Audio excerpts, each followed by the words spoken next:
I want to show you this video of what we found happening in Colorado as it pertains to the high capacity magazine ban.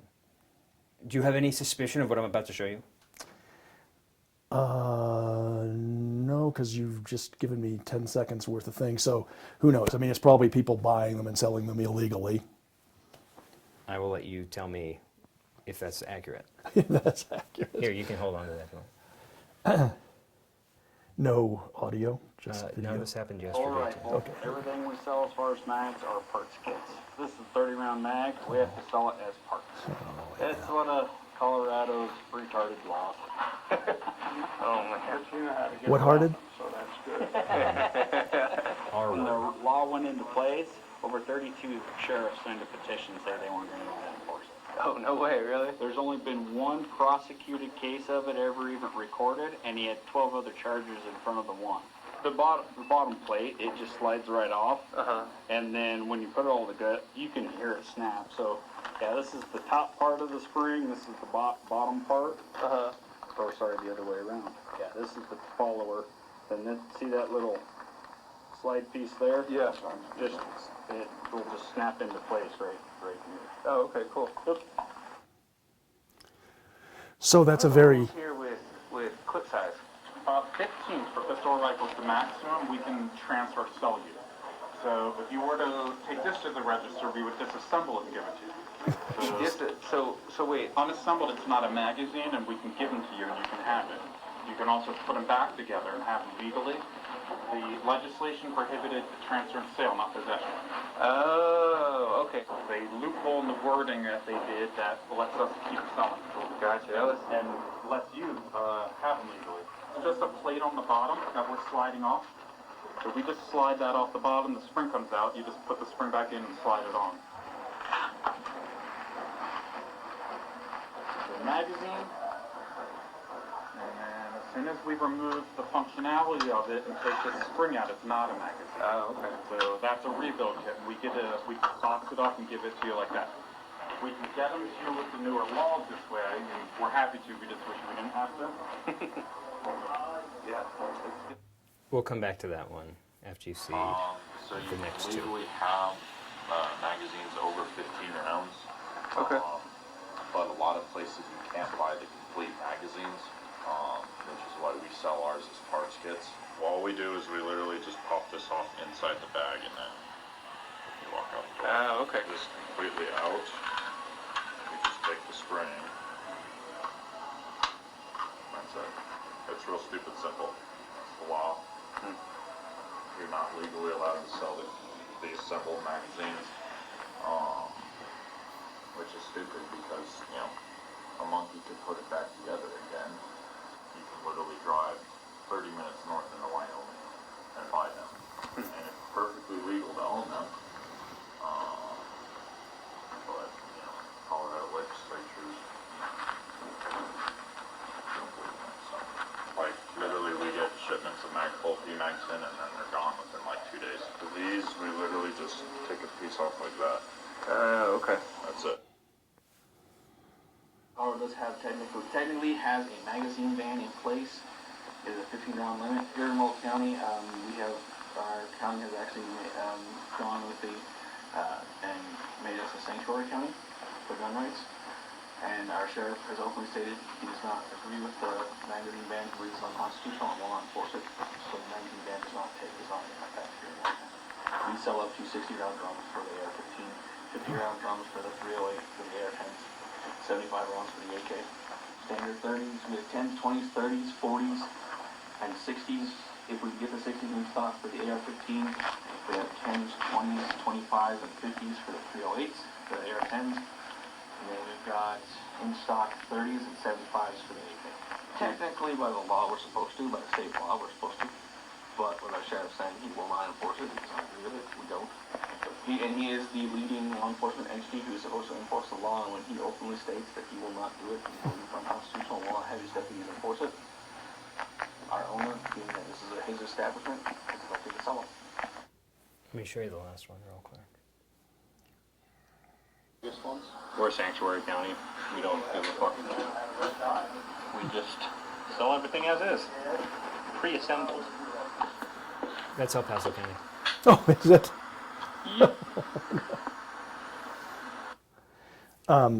Is that county and not city? Is it actually outside the city limits? I'm pretty sure it's in your old district. I have to pull up the address, but that's, Like on Fountain Boulevard, isn't it? we went to 2 in El Paso County, and family firearms sales. I was strategic about where we wanted to go to places that would have been relevant to you, but I'm pretty sure it was not Colorado Springs police territory. Okay, that's the question.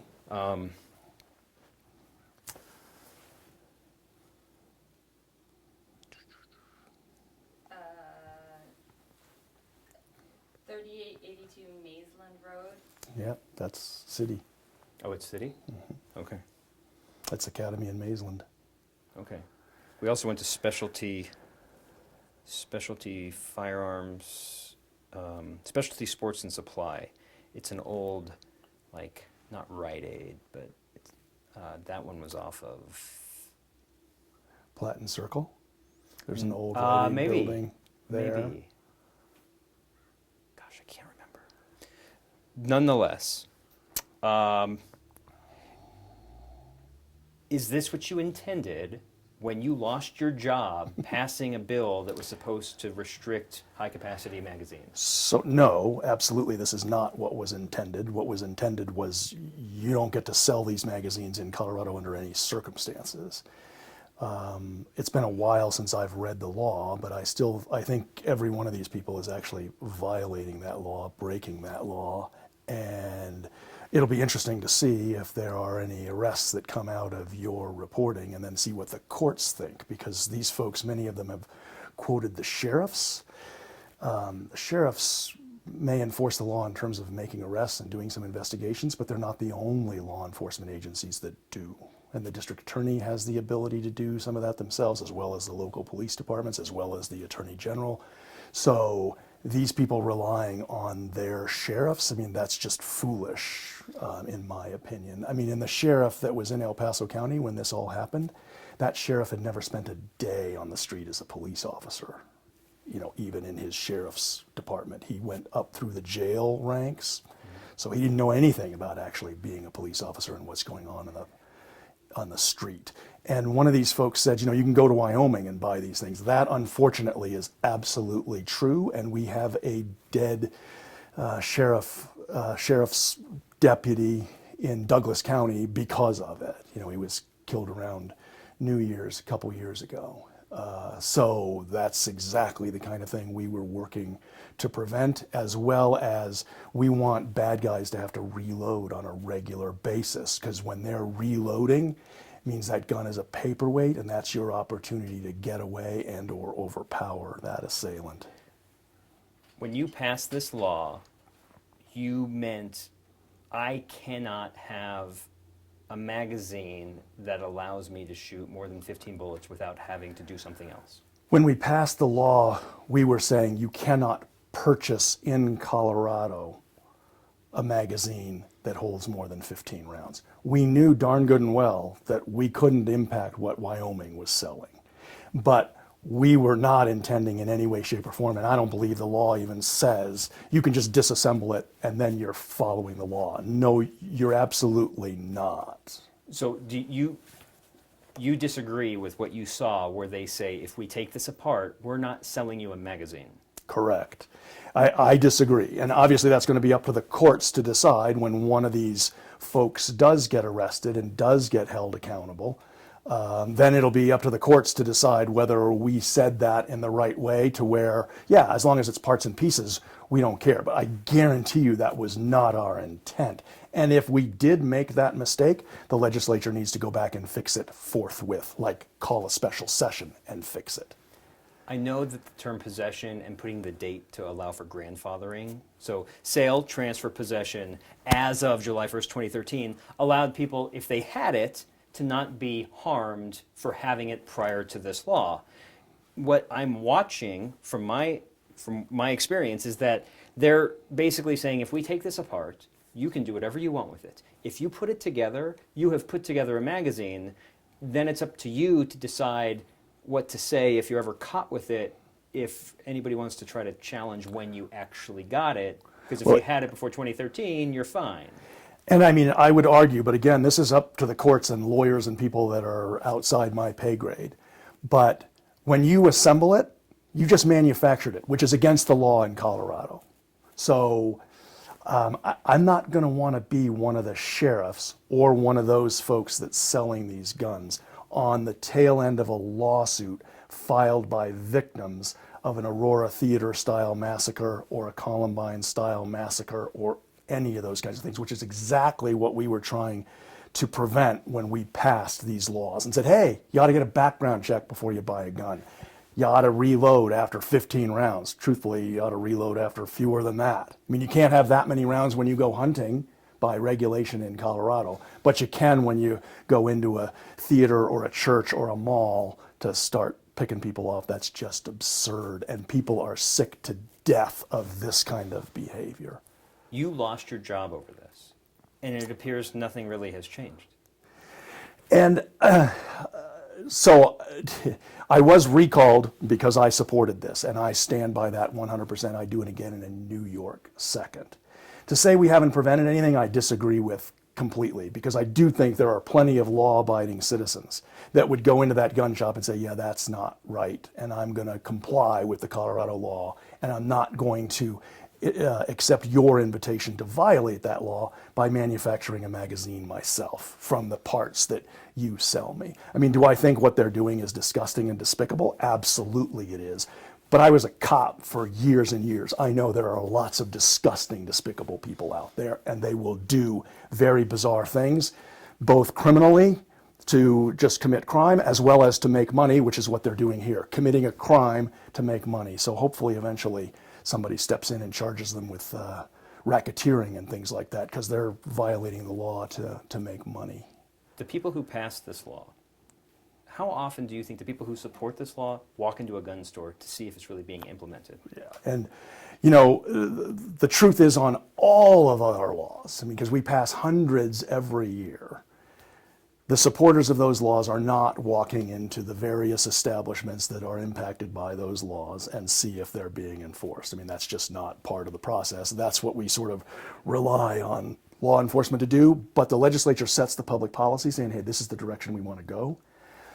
And then when there's problems, that's when you actually see the law being enforced. And so that's where you see people, being charged with these crimes after the fact. It's true, it does happen after the fact.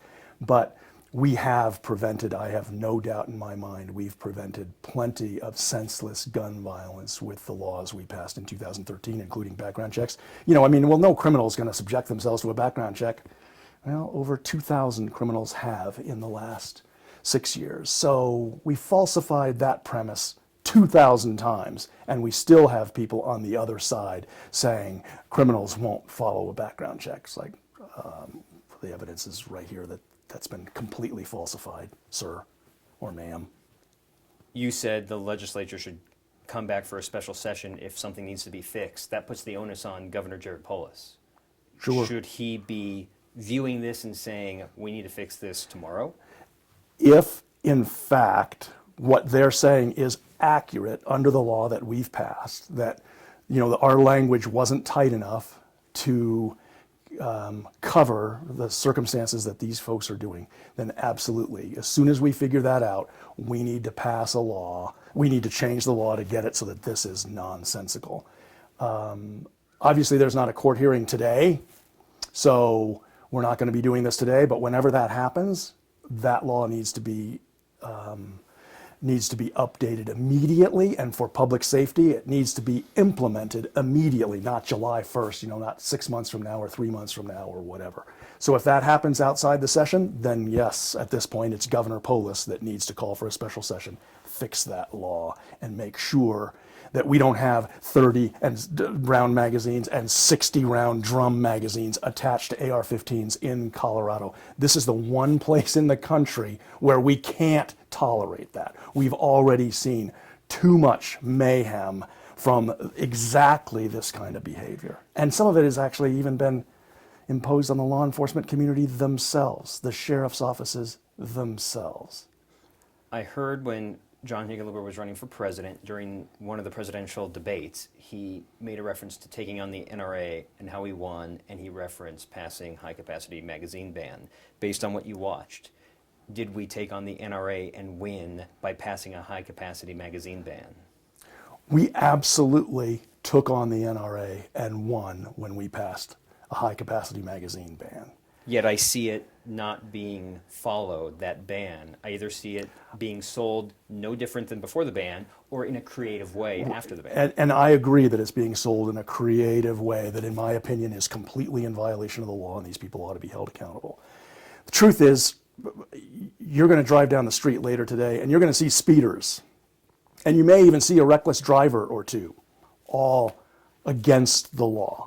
You know, you're going to see shoplifters if you pay enough attention. You're going to see murders. Hopefully you won't witness one personally, but you'll be called to the scenes of murder. I mean, my God, this was against the law. How did this happen?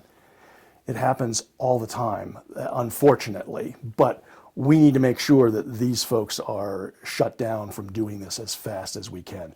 We didn't say anything about handguns. You know, the Second Amendment allows you to have a handgun in your own home for your own protection.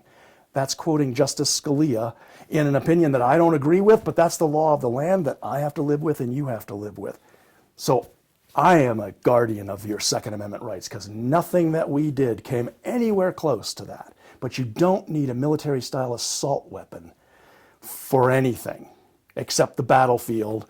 And you're not going to battle, and if you are, you'll join the military, and they'll issue you one.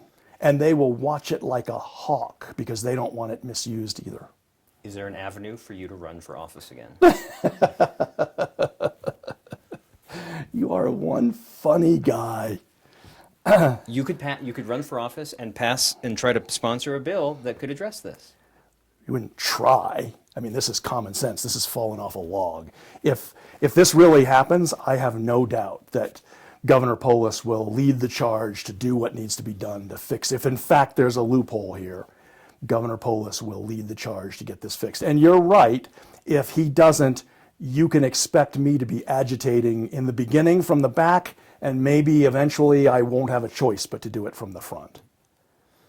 Because keeping Coloradans safe was worth 35 years of my professional life, and it's still worth keeping Coloradans safe. Anything in it? We're saving that tape from when you Laughed. Yeah.